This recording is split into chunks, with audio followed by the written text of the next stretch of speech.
Olá pessoal, tudo bem? Meu nome é Juliette Mardones Falcão, eu sou nutricionista e gostaria de agradecer o convite do pessoal do CIPA do Hospital de Base.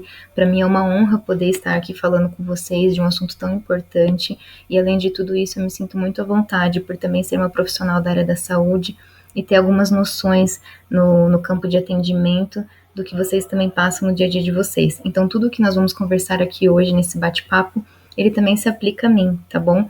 Então, eu gostaria que vocês se sentissem à vontade. Qualquer colocação que vocês tenham, eu vou deixar o meu contato também para vocês tirarem dúvidas.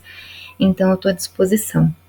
Como é um assunto breve, mas de muita relevância, o que a gente coloca, né, que a saúde mental, o que ela tem a ver com o nosso trabalho seguro, ainda mais em tempos de pandemia. Então, eu trouxe para vocês algumas reflexões, além da parte fisiológica que nós vamos falar aqui hoje, tá bom? Então, a mudança de um único hábito, ela pode mudar toda uma vida. E a gente consegue ver isso com outros olhos ainda mais, enfrentando toda essa pandemia, todas as questões de saúde no nosso dia a dia. Então, não tem como a gente falar de uma mente saudável sem ter um corpo saudável e uma alimentação saudável para se trabalhar de uma forma segura no que nós estamos vivendo hoje. Então, eu trago para vocês quais são os pilares dessa mente saudável, desse corpo saudável que vai nos dar hoje a possibilidade de ter um trabalho mais seguro. Então, nós temos aqui os hábitos alimentares saudáveis, né, que ele vai nos nortear a ter subsídio energético suficiente para a gente conseguir desempenhar as nossas funções, o nosso trabalho do dia a dia, a nossa mente de forma saudável, a atividade física em si, que ela é extremamente importante, o controle do estresse e os fatores extrínsecos, ou seja, aqueles fatores externos que nos ajudam a controlar o estresse do dia a dia também. Então, a soma desses 4 pilares são fatores que vão nos ajudar a desempenhar um trabalho de forma segura. Então, se eu me alimento bem, se eu consigo ter uma atividade física e com tudo isso eu controlo o meu estresse, esse gerenciamento vai me trazer subsídio para a mente e para o trabalho de uma forma mais segura, certo? E esses dias eu estava vendo uma afirmação que foi colocada que é: ter uma mente saudável é tão importante quanto ter um corpo saudável. E eu gostaria de vocês refletissem se isso é real ou não. Porque muitas pessoas falam, olha, eu não preciso ter um corpo saudável, mas ter uma mente saudável vai fazer com que eu desempenhe todas as tarefas. Então, se eu tiver um corpo esculpido, se eu estiver bem o suficiente, desempenhando as minhas tarefas do dia a dia e um bem-estar, já está ótimo. Eu não preciso ter um corpo saudável, é só a mente que é a prioridade. Mas na verdade essa é uma afirmação muito forte, né? Porque se a gente levar isso em consideração, a gente acaba deixando o nosso corpo também de lado.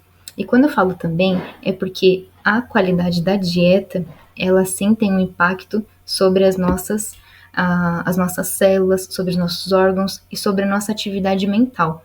E quando eu coloco aqui para vocês, vocês podem observar que nós temos um bonequinho e ele tem todos os hábitos alimentares dele aqui, certo?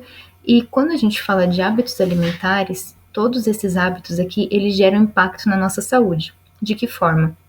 Problemas respiratórios, o aumento do consumo de carboidrato, pessoas que têm potencial alergênico, então elas não podem ou não devem consumir alimentos alergênicos. Então, a alimentação ela está relacionada com esse tipo de problema de saúde, certo? O colesterol alto, todo mundo sabe que o consumo de industrializados, alimentos que são ricos em açúcar também, e outros derivados, eles acabam aumentando o colesterol. A aterosclerose, a diabetes, sim, o consumo de açúcar também. Problemas ortopédicos. O que problemas ortopédicos têm a ver com o consumo alimentar? Então, além da gente não ter uma boa cicatrização óssea com o consumo de cálcio, vitamina D, magnésio, entre outros nutrientes que ajudam na calcificação óssea, nós podemos aí quebrar um fêmur, ter uma fratura, com isso uma reinternação, uma desnutrição. Então, problemas ortopédicos estão também sim relacionados com a má nutrição. Além disso, a pressão alta, problemas de pele e olha quem está aqui escondido, né? Problemas psicológicos. Então, como é que a alimentação ela pode interferir nesses problemas psicológicos e na nossa saúde mental? Então, eu trago para vocês algumas características dessa má alimentação para vocês conseguirem entender e identificar se isso vocês passam no dia a dia de vocês. Então, um alto consumo de alimentos industrializados, ricos em açúcar, gordura e sódio, ele faz com que a nossa mente, o nosso corpo, ele tenha uma má absorção, diminui as sinapses também, dos nossos neurônios, que eu vou explicar agora também para vocês, o consumo de refrigerantes, suco industrializados, carnes gordurosas, processadas, os embutidos, bebida alcoólica, o excesso de sal e conservantes, pular as refeições, e principalmente aquelas que são as principais, que é o almoço, a janta, o café da manhã, fazer menos que 5 refeições. Isso também já foi colocado para nós como um dos fatores da má alimentação, a baixa ingestão de frutas e legumes, gorduras e doces em excesso, e olha que legal aqui, não tão menos importante, mas muito impactante, que é o sedentarismo. É a quarta maior causa de morte hoje. Ou seja, nós temos aqui as variáveis que deixam a gente ter uma má qualidade da alimentação. E entre elas, 5% são fatores genéticos, certo? 10% são hormonais, 35% sedentarismo e 50% é a parte de consumo alimentar não saudável. Então, se a gente for colocar isso na balança, a importância deles é muito grande, certo? E o que esse impacto, né, tem ocasionado diretamente relacionado com a nossa alimentação, com a nossa mente, com o nosso dia a dia? Aqui eu trago para vocês, né, uma pessoa, um médico, um cirurgião, uma enfermeira, que estão ali no meio do trabalho, e, consequentemente, eles não conseguem fazer uma refeição de qualidade, certo? Porque eles estão ali no meio do serviço, e provavelmente aqui você não vai ver um prato de salada, não vai ver ali os alimentos muito bem coloridos, subsídio energético, fontes ali de proteína que vão dar saciedade. A gente vê o que é mais prático e fácil para se consumir no meio do trabalho, e com isso a gente não tem uma boa qualidade. Você pode observar que provavelmente é um doce que vai fornecer aquela energia imediata, vai manter de pé para continuar o trabalho ali. E também não é aquela forma de sentar e comer, mas sim uma forma rápida, que assim a gente pode colocar um médico, um enfermeiro, um nutricionista, a gente pode colocar um segurança, nós podemos colocar uma pessoa que mexe com a lâmpada, um eletricista. Então isso se aplica não só para a área médica, mas para todas as áreas. Quando você não consegue parar e ter aquela alimentação de qualidade, você come aquilo que é mais rápido, o que tiver mais fácil de consumir e provavelmente o que tiver mais energia para você conseguir aguentar. Então, a dieta de má qualidade, que ela é pobre em fibras, rica em gorduras, rica também em carboidratos refinados, quando a gente ingere, o que acontece? Ela entra aqui na nossa microbiota intestinal para a gente poder ter uma absorção. Só que esses alimentos, eles fazem o quê? Eles precisam de uma passagem, igual aqui está na parte do intestino, para poder ter uma absorção. E muitas vezes essa permeabilidade que a gente fala da mucosa intestinal, ela não está tão íntegra assim, pronta para receber os nutrientes. Provavelmente por conta de todos esses fatores aqui, ele aumenta a permeabilidade intestinal e prejudica o quê? A síntese ou absorção de nutrientes que são precursores dos neurotransmissores. Quanto palavrão, né? Então, ou seja, todo esse hábito aqui que nós comentamos, ele prejudica a permeabilidade do intestino. E esse prejuízo não deixa com que os nutrientes adentrem as células intestinais para ter uma boa absorção. E essa má absorção que a gente vai ter aqui, a gente vai ter um prejuízo em nutrientes que são específicos para a parte neurológica. Ou seja, se eu não tenho uma boa alimentação, eu não tenho uma boa absorção, como é que eu vou dar subsídio energético para o meu próprio cérebro conseguir pensar e falar para os neurônios funcionarem de uma forma boa? Com isso, a gente tem um prejuízo neurológico muito grande. E, além disso, sintomas depressivos, cansaço, e aí vem o prejuízo por trás de tudo isso da saúde mental, tá? Mas, como eu sempre gosto de colocar, não é só alimentação. Foi feito um estudo que ele colocou qual que é o comportamento do público de risco, tanto para o sobrepeso quanto para esse prejuízo da saúde mental. Então, eles colocaram aqui que o comportamento ele desempenha um papel agravante no sobrepeso, incluindo alimentação errada, com baixa ou ausência de atividade física, ou seja, nós não temos tempo hoje. Um adulto ativo, por exemplo, ele possui várias atividades cotidianas. Então, quem aqui não é o pai, não é a mãe, não é o vô, não é o filho, não é aquele que tem que chegar em casa, ainda tem que fazer um monte de tarefa, né? Então, além dessas várias atividades cotidianas, é desafiador conciliar o trabalho, que já são uma carga horária de 6 a 8 horas por dia dentro de um estabelecimento, com a preparação de refeições saudáveis, tempo para se exercitar e ainda estar 100% no salto alto pleno no final do dia, para a família, para o marido, para ter um bom desempenho mental, né?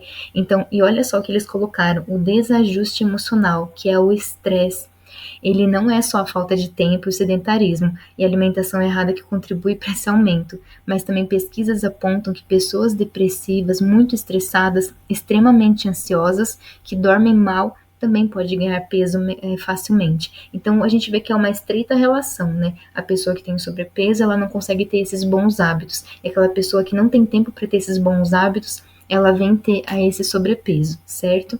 E aqui que eles colocam também, não mais importante, mas por último, que a ciência ela enfatiza cada vez mais manter uma mente sã e as emoções sob controle são medidas essenciais para enfrentar circunstâncias da vida de maneira mais saudável e leve. Só que a gente sabe que para colocar tudo isso em prática, a gente precisa desses 3 pilares, que é a organização do nosso tempo, o gerenciamento do estresse, a alimentação saudável para conseguir manter a mente sã. E eu coloco esse desenho aqui para vocês do Bob Esponja, ele espanando, limpando, passando roupa. Então ele está ali fazendo uma série de tarefas que nos identificam hoje, que é aquela pessoa que tem multitarefas, não tem tempo para nada e muitas vezes chega cansado em casa e vai fazer o quê? Dormir, porque no outro dia tem mais um dia de trabalho. E qual que é a relação que a gente fala de todos esses afazeres com a nossa parte interna, né? Então é muito bonito falar que precisa fazer atividade física, precisa fazer tudo isso, mas o porquê? O que que acontece dentro da nossa célula, dentro do nosso corpo, que permite todo esse estresse da nossa cabeça, nosso estresse mental, que a gente não consegue gerenciar tudo isso. Então eu coloquei aqui para vocês uma célula, essa célula que nós temos dentro do nosso corpo, e aqui todos os fatores externos que vêm destruir a nossa célula, que vêm causar um dano, né? Então, os raios ultravioleta, a poluição, o estresse, alimentação deficiente. Então, muitas pessoas não entendem que o fator externo que o nosso corpo mais tem contato é a alimentação, é aquilo que você põe para dentro de você.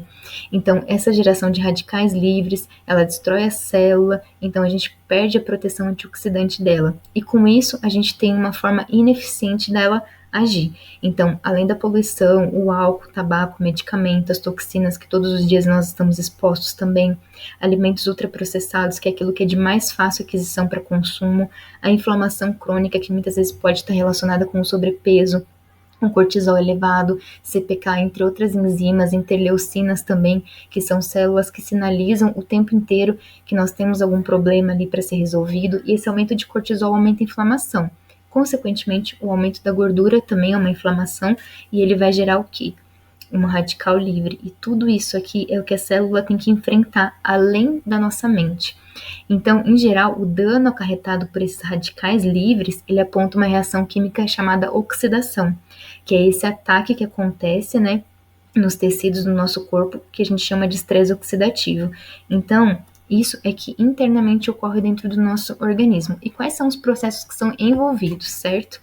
Nós estamos aqui, a bolinha do centro, então nós lidamos e também temos doenças ou estresse, as papilas gustativas e a mastigação, porque comem 5 minutos e o nosso corpo ele demora em torno de 15 a 20 minutos para mandar uma mensagem para leptina, grelina, estou saciado e posso comer. Então, as papilas gustativas, elas entram em apoptose celular, ou seja, elas morrem e nascem de novo. E se nesse período de apoptose a gente não aproveita para deixar a nossa papila acostumada com menos doce, menos salgado, a gente só torna ela viciante. Se por um determinado tempo de 7 a 14 dias você conseguir retirar alguns alimentos que estão ali exacerbados, sabor doce, industrializado, depois desse período, quando você reinsere esses alimentos, ele já percebe o dulçor um pouco maior, o sabor salgado um pouco mais salgado. Então, com isso, você vai percebendo que dá para ser trabalhado o paladar sim. E quais são esses outros danos que também são processos envolvidos na parte neurológica? Danos na microbiota, atrofia intestinal, que nós falamos anteriormente. Se eu não tenho uma boa absorção, um bom intestino, eu não consigo ter uma mente saudável. E com isso, eu acabo reduzindo a absorção dos meus nutrientes e prejudico o meu estado nutricional. E aí muitas pessoas acabam aumentando o ácido clorídrico, gastrite, úlcera, esofagite, algumas têm hernia de hiato, a peristalse esofágica, ela tem uma redução. Com isso fica o alargamento do esfíncter esofágico, então o nosso estômago ele já fica mais predisposto a ter dor, gastrite, tudo por conta do estresse também. atrofia da mucosa gástrica e um esvaziamento lento. Quem muitas vezes não fala, poxa, eu pareço agora uma pessoa muito idosa, porque eu tenho que comer até 6 horas e se eu comer e deitar eu vou passar muito mal. Então essa lentidão desse esvaziamento gástrico, ela também é gerada por todos esses fatores que nós colocamos aqui. Além disso, o aumento dos radicais livres e o estresse que a gente estava falando anteriormente, tem uma queda da imunidade. Então olha todos os processos que são envolvidos nessa questão. 25% é fator genético, só que olha esse dado como importante: 75% é influenciado por fatores ambientais, ou seja, aqueles que nós podemos controlar, que é a alimentação e o estilo de vida.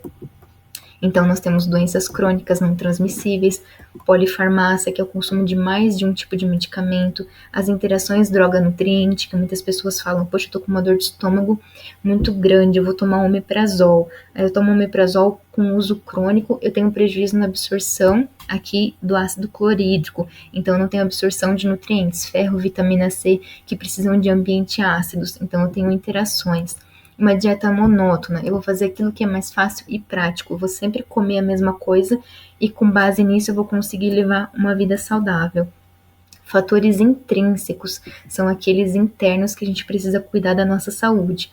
O sedentarismo, o fator externo, que é a atividade física, e também a gente conseguir controlar a alimentação. Então, isso conclui, é um estudo que eu coloquei aqui para vocês, que parâmetros clínicos, funcionais, sociais e socioeconômicos, seja ele individual ou associado, eles podem influenciar sim na nossa alimentação e estado nutricional.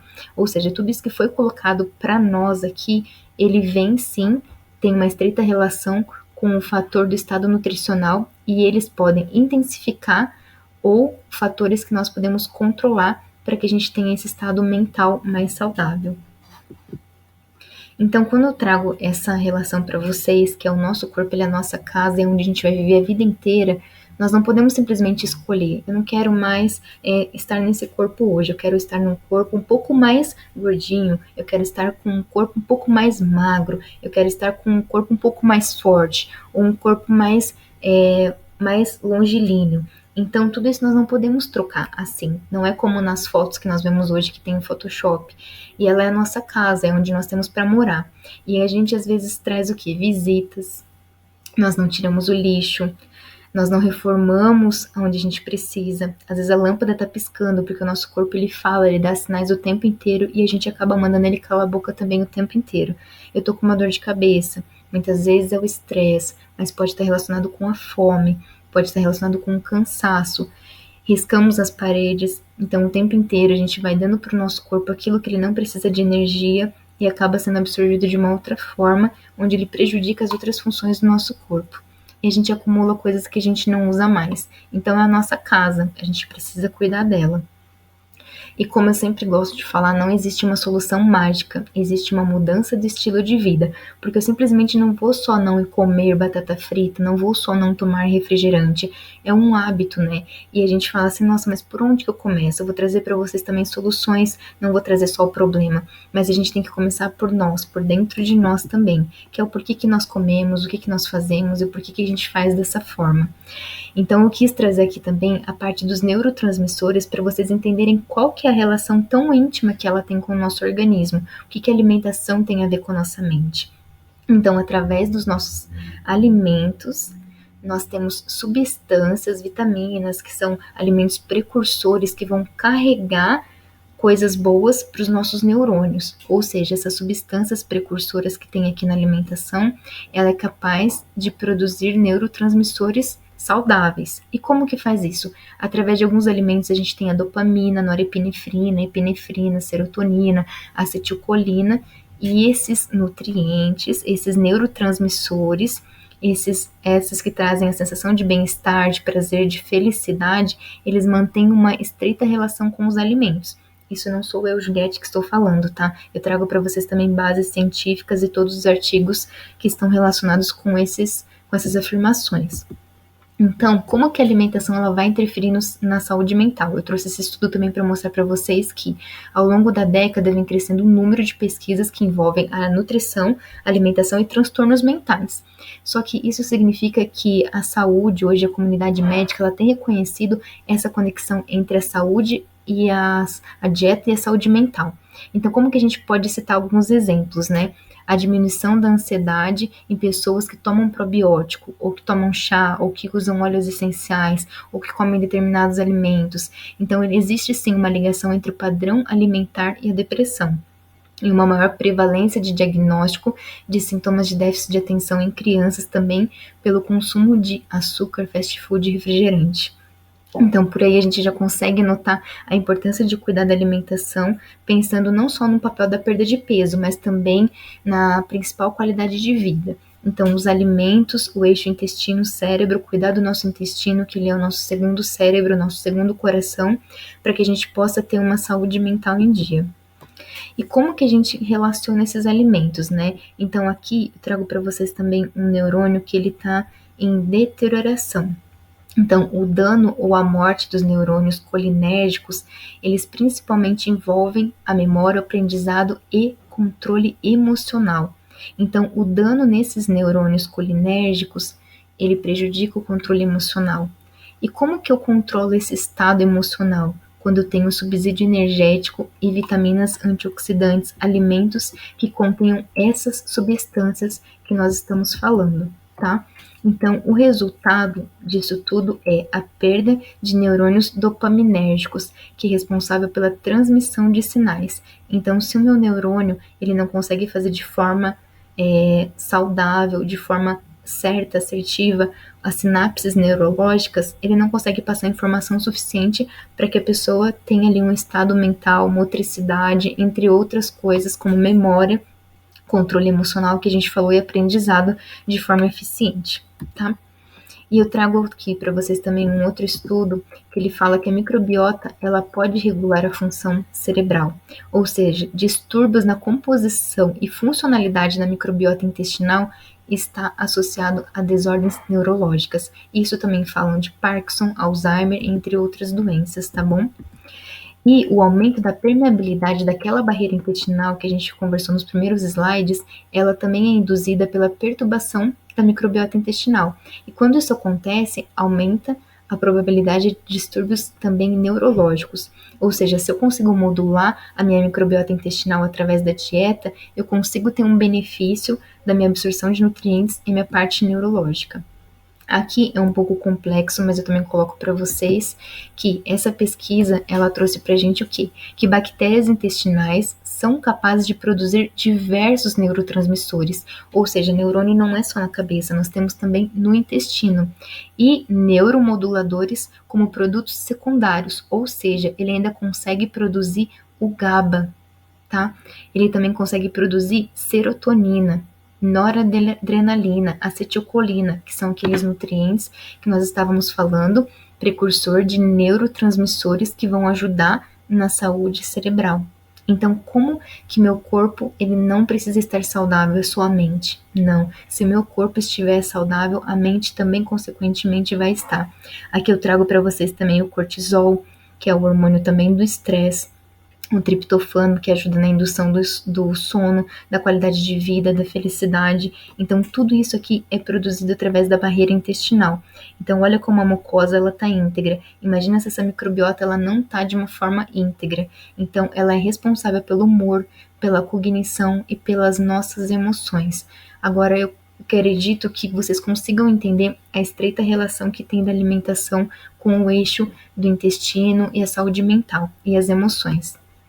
E o que, que seria então um conceito de qualidade de dieta para que eu possa ter todos esses benefícios, né? Então, o índice de qualidade da dieta que foi proposto na parte nutricional é uma proporção adequada, ou seja, uma quantidade adequada para o indivíduo, para aquela pessoa em específico. Não é uma dieta 2.000 calorias para todo mundo, cada um tem a sua necessidade, a gente fala energética basal, que é de acordo com o gasto, de acordo com a atividade física, atividade funcional mesmo, porque o cérebro, quando a pessoa fala, eu sou estudante, não faço mais nada, só que o cérebro, ele utiliza em torno de 25% da energia do próprio corpo só para poder pensar.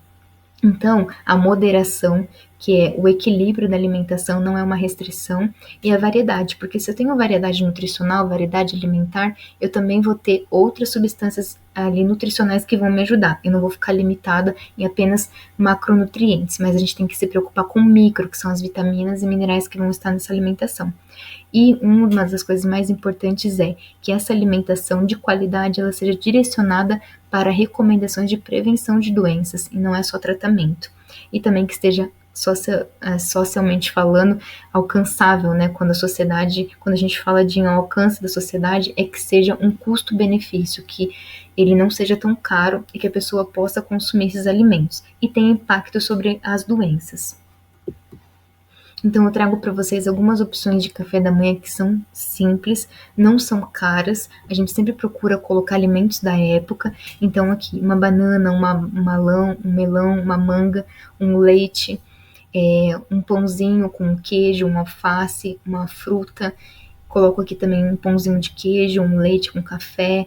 Então, tem algumas combinações que podem facilitar. Eu não tenho tempo de comer uma fruta, então não precisa ser uma preparação muito elaborada. Uma fruta, uma proteína é o suficiente ali para poder dar um start energético. Os mix de cereais, eles são muito bons. E quando eu falo que eles são bons para o cérebro, é que eles têm o selênio, magnésio, zinco, que são nutrientes específicos das frutas desidratadas e também dos cereais. Ah, mas é caro. Só que tem as possibilidades de alimentos que você pode fazer em casa. Por exemplo, os chips de maçã, os chips de banana, os chips de coco, colocando no forno, ele é muito prático de se fazer. A banana não é um alimento muito caro e dá o ano inteiro, né? O Brasil, um país tropical, que a gente consegue ter a maioria das frutas. Então, colocar no forno, desidratar, aproveitar o forno que vai fazer algum bolo, algum preparo e já colocar. A aveia, que é um alimento que tem um custo muito baixo e ele para a imunidade ele tem um benefício muito bom e principalmente para a parte cerebral também. Então, colocar ele de molho num leite, com uma chia, uma linhaça ou com iogurte, ele vai trazer muitos benefícios e é uma coisa prática de se preparar, deixar ali na geladeira e no outro dia de manhã você já comer. Pelo menos ele vai fortificar você. E opções de janta ou de refeições completas, que é o arroz e feijão nosso de cada dia, mais uma sopinha, um omelete com bastante nutriente ali, com várias legumes, frutas. A gente pode colocar também fruta na salada para estimular o consumo agora no frio. Então, berinjela, outros alimentos que podem ser cozidos, assados, a proteína, as gorduras boas, tanto do azeite, do abacate. E também uma sopinha, aproveitar o frio também para conseguir colocar nutriente na panela, né? Muitas vezes não dá para comer ali uma salada de beterraba, mas dá para pôr na sopa ou no feijão. E o vinho, né? Muitas pessoas perguntam, mas e o vinho, ele é benéfico? A gente fala assim que o ideal seria substituir pelo suco de uva integral, porque ele também tem açúcar, que é da própria fruta, não tem adição de açúcares, e uma taça ali vai conseguir substituir pelo menos o paladar do vinho, tá? Porque muitas pessoas falam assim, ah, mas o vinho não é saudável? Na medida do possível, você pode ingerir de acordo com a sua com a sua indicação, se você não toma nenhum medicamento, não vai ter nenhuma interação, não tem nenhum algum problema de saúde, tranquilo. Só que a partir do momento que a gente ingere o álcool, a gente precisa entender que o álcool é tóxico para o nosso organismo. E o corpo ele entende o quê? Eu preciso tirar isso de dentro de mim, porque não me faz bem. E nessa metabolização a gente perde várias substâncias da camada branca, neurológicas também, tentando tirar isso. Então a gente fala assim, ah, eu tomo cerveja porque ela é diurética e ela é muito boa. Ok, só que esse álcool que tá fazendo essa diurese não é nem porque você tá tomando líquido, mas porque você tá deixando o seu sistema neurológico um pouco mais lento e ele não consegue mandar comandos o suficientes para você parar de urinar, conseguir conter esse xixi que você tá tendo. Então, por isso que muitos sentidos ficam mais lentos quando a gente toma álcool. Por isso que não é tão indicado. E como que a gente vai mudar esse estilo de vida, né? A gente precisa sim, né, vencer um pouco da barreira do conforto. A gente sabe que a falta de tempo, ela é atrelada no nosso dia a dia, mas são pequenas atitudes que não precisa sair se matriculando numa academia, mas bebendo mais água, não pular as refeições, consumir fruta no lugar dos doces, que são pequenas trocas que vão nos ajudar bastante, reduzir o industrializado, não comer os fast foods e fazer alguma atividade física. Hoje nós temos aplicativos, tudo hoje está muito mais acessível online falando. Então, quando algum paciente meu distante, ele fala: Ju, eu sou daqui de Sorocaba, eu sou de outro estado, e eu não consigo fazer atividade física, e você não consegue identificar um profissional, uma atividade física que a pessoa vai ter uma satisfação para fazer, a gente sempre fala: olha, dá uma olhada naqueles vídeos que tem, hoje tem N aplicativos para isso, se identifique com uma atividade física. E dentro dessa identificação, eu sempre gosto de entender o que eles estão fazendo. Então, o paciente me indicou um aplicativo que tem lá um exercício de 7 a 10 minutos. E ele me manda um vídeo suado, assim, morrendo. Eu falei: meu Deus, que exercício que será esse, né? Eu faço atividade física todos os dias e não sinto esse cansaço, esse suor todo. Então, são exercícios focados de 7 a 20 minutos, que a pessoa tem ali uma alta intensidade, então ela consegue ter uma eliminação de peso, um suor, ela consegue ter um resultado com uma atividade a curto prazo em pequena quantidade. Aí eu falei: poxa, é isso que as pessoas buscam, elas querem resultado rápido, elas querem uma atividade que não canse, mas elas querem uma coisa que elas se sintam que elas fizeram o papel delas. Então, quando eu fui olhar, são atividades intensas em pequeno tempo que você colocando diariamente nos seus hábitos, você consegue ter um resultado sim, tá? E hoje a gente pode ver que a base da pirâmide nossa alimentar, ela mudou totalmente. A base dela hoje é exercício e hidratação e o menor consumo de gorduras e doces. E uma abundante quantidade de frutas, vegetais e proteínas. E quais são as recomendações, né, dos guidelines que a gente fala da nutrição? Que olha, para vocês terem uma noção, que para reduzir o declínio cognitivo, as pessoas colocam que padrões dietéticos adequados podem diminuir o risco do declínio cognitivo e padrões inadequados estão associados com risco e aumento de declínio cognitivo. Então, isso aqui é um guideline de nutrição em demência, para vocês terem uma noção da importância que tem sido a alimentação. E eu trago para vocês também não só os neurotransmissores que eu falei, mas as fontes deles, né? Então, a serotonina, onde nós encontramos principalmente nas proteínas, no arroz, nas sementes, nas carnes, a acetilcolina, ela também é encontrada nos fígados, nas vísceras, no farelo de aveia, a dopamina, a norepinefrina e epinefrina, que são as tão cobiçadas também nas leveduras, principalmente nas castanhas, na aveia também, no abacate, nas ervilhas. Então, nós encontramos facilmente nos alimentos, tá? A vitamina C, vitamina E, o magnésio, o selênio, cobre e zinco, que são as antioxidantes, que nos ajudam muito a manter a parte do estado mental. Então, eu coloco para você aqui as fontes alimentares, tá? E as justificativas com base na evidência científica. Então, a vitamina C, ela tem um papel, sim, na parte da síntese e da manutenção do nível cerebral. Então, ele ajuda nas catecolaminas, como a dopamina, noradrenalina, adrenalina, e reduz o estresse oxidativo. Ou seja, a vitamina C, ela tem um íntimo papel na parte cerebral, tá? E além disso, a vitamina E, ela preserva as membranas celulares, ou seja, aquela camada lipídica, ela permite que aquela membrana, ela esteja ali protegida e que ela tenha uma boa absorção. Então, olha só, os níveis baixos de vitamina E, elas estão associadas ao declínio cognitivo. E aonde que eu posso encontrá-las? A mesma coisa que as castanhas, os germes de trigo, o leite derivados, alguns vegetais folhosos, eles têm também esses nutrientes que são agentes antioxidantes para os nossos neurônios, ou seja, esses alimentos, eles possuem essas substâncias, essas vitaminas, que vão impedir a lesão celular por radicais livres, ou seja, eles participam da síntese dos neurotransmissores. Então, olha a importância que é a constituição desses alimentos na nossa mesa. E a existência de déficits, né, desses micronutrientes, desses alimentos que a gente colocou aqui, eles podem exacerbar processos patológicos que reduzem ou aumentam a deterioração cognitiva. Ou seja, se a gente tem uma alimentação que é pobre nesses nutrientes, eles prejudicam a parte cognitiva. Aqui também eu trouxe outros alimentos que são fontes de B6, B12 principalmente, que está relacionada com a serotonina, a noradrenalina e a dopamina. Os ácidos graxos ômega 3, que são importantes consumo também, principalmente o EPA e o DHA, que eles protegem também, auxiliam na parte da bainha de mielina, que é uma estrutura do neurônio, onde ele protege, onde vai carrear as sinapses nervosas, então é muito importante. E não deixar de esquecer da microbiota intestinal, que aqui nós temos a raiz da chicória, a aveia, mais uma vez, a biomassa da banana, o alho, com trigo. Então aqui nós temos alimentos que são pré e probióticos, ou seja, vão ajudar na metabolização desses nutrientes que nós precisamos absorver e vão ajudar na barreira intestinal, certo? E antes de finalizar, a gente precisa frisar que nenhum alimento tem o poder isoladamente de trazer algum benefício. É sempre o constituinte e a gente conseguir agregar o arroz, o feijão, a salada, a proteína, sim.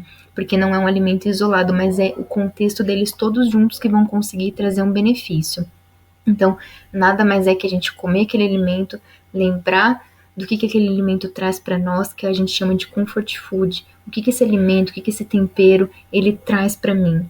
Então, trazer de volta aquela essência, aquele alimento, quando a gente sentava na mesa e a gente tinha que comer e não podia assistir televisão, muitas vezes não podia deixar de comer. Tinha simplesmente que ficar ali até todo mundo terminar. Então, a essência do porquê eu como é centralizar, estou comendo, é o meu momento agora. Estou me nutrindo. E antes de finalizar, eu queria deixar um vidinho reflexivo para vocês.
E segundo Carper, né, lá em 97, ele fala que o que nós damos às nossas células pode transformá-las em fortalezas repletas de um exército de antioxidantes que resistem aos ataques do tempo e das doenças.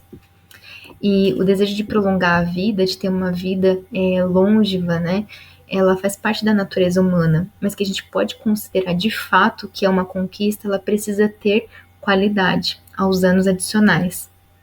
Então, eu gostaria de agradecer a vocês, que isso seja uma reflexão para que nós possamos cuidar da nossa saúde. Gostaria de agradecer ao CIPA do Hospital de Base mais uma vez pelo convite. Eu espero que essas poucas informações tenham trazido um pouco de clareza e um pouco da importância que é a alimentação e a qualidade de vida no processo de saúde mental, para que a gente possa, sim, desempenhar um bom trabalho junto com os nossos colegas, junto com a nossa família, e poder ter clareza, ter saúde e poder ter energia para que tudo isso aconteça no nosso dia a dia. Muito obrigada.